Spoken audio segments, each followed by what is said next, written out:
दोस्तों, आज की कहानी है श्रापित हवेली का खूनी रहस्य। प्रस्तावना। सर्दी की कड़ाके की रात थी। पहाड़ों के बीच बसा एक छोटा सा गांव कालापुर बर्फ की सफेद चादर में लिपटा हुआ था। आसमान में काले बादल गरज रहे थे, मानो किसी अनहोनी की दस्तक दे रहे हों। गांव में ज्यादातर लोग जल्दी सो जाते थे, पर उस रात विजय को नींद नहीं आ रही थी। उसकी पत्नी किरण और 8 साल की बेटी परी गहरी नींद में थी, लेकिन विजय की आंखों में अजीब सा डर समाया हुआ था। पहली घटना, रहस्यमयी आवाजें। विजय ने घड़ी की ओर देखा। रात के वकीफ हो चुके थे। अचानक उसे घर के बाहर किसी के खुरदुरी जमीन पर घिसटने की आवाज सुनाई दी। उसने पर्दा हटाकर खिड़की से झांका, लेकिन बाहर घना अंधेरा था। तभी उसे हल्की सी आहट सुनाई दी, मानो कोई उसके दरवाजे पर अपने नाखून रगड़ रहा हो। उसने धीरे से दरवाजा खोला, लेकिन बाहर कोई नहीं था। तभी ठंडी हवा का तेज झोंका उसके चेहरे से टकराया और एक सर्द सिहरन उसकी रीढ़ में दौड़ गई। उसने दरवाजा बंद किया और वापस बिस्तर पर आ गया, पर अचानक उसे लगा कि कमरे में कोई परछाई सरक रही है।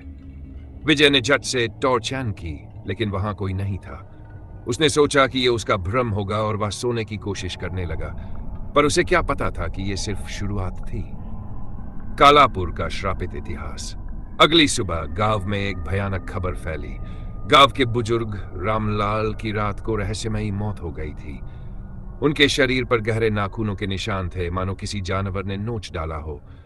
पुलिस को भी कोई सुराग नहीं मिला। गांव की बूढ़ी औरत जमीला ने सबको बताया, ये आत्मा फिर लौट आई है, वही आत्मा जिसने पूरे गांव को तबाह कर दिया था।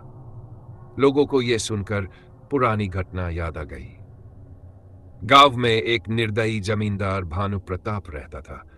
वह लोगों पर जुल्म करता था, और जब गांव की एक विधवा राधिका ने उसका विरोध किया तो उसने राधिका और उसकी बेटी को जिंदा जला दिया था। मरते समय राधिका ने श्राप दिया था, भानु प्रताप, तू और तेरी नस्लें कभी चैन से नहीं सो सकेंगी।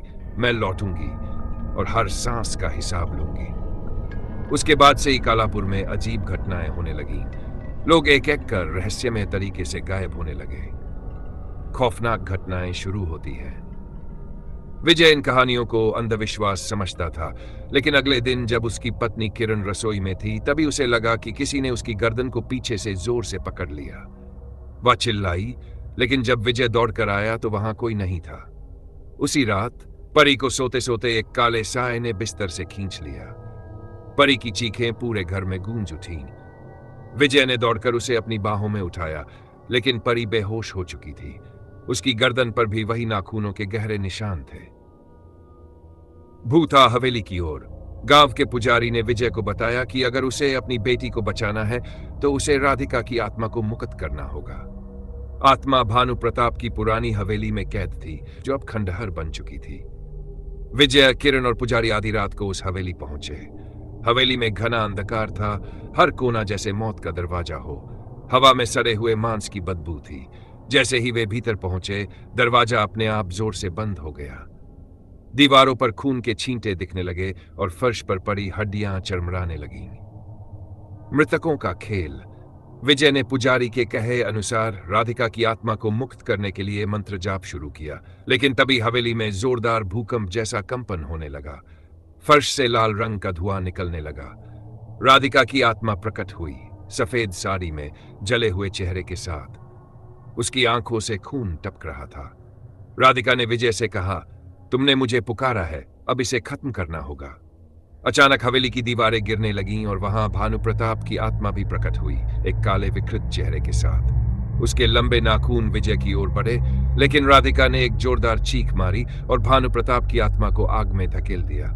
हवेली जलने लगी और पुजारी ने मंत्र पूरा किया। राधिका की आत्मा मुक्त हो गई, लेकिन जाते जाते उसने कहा, अब भी कई आत्माएं भटक रही हैं, ये श्राप कभी नहीं मिटेगा। अंतिम सिहरन। विजय, किरण और परी गांव लौट आए।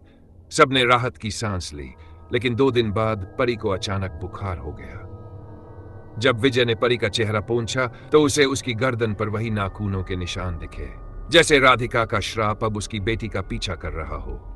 गांव वालों का मानना था कि श्राप कभी नहीं खत्म हुआ। वह हवेली अब भी कालापुर के जंगल में खड़ी थी और उसके भीतर से हर अमावस की रात राधिका की चीखें गूंजती थीं। दोस्तों, आज की कहानी इतनी ही है। आपको कहानी कैसी लगी कृपया कमेंट करके बताएं। अगर कहानी पसंद आए तो वीडियो को लाइक करें और चैनल को सब्सक्राइब करें। और हाँ, पूरा वीडियो देखने के लिए आपका बहुत बहुत धन्यवाद। फिर मिलेंगे एक नए वीडियो में, तब तक के लिए अलविदा। और हाँ, अपना ख्याल रखना।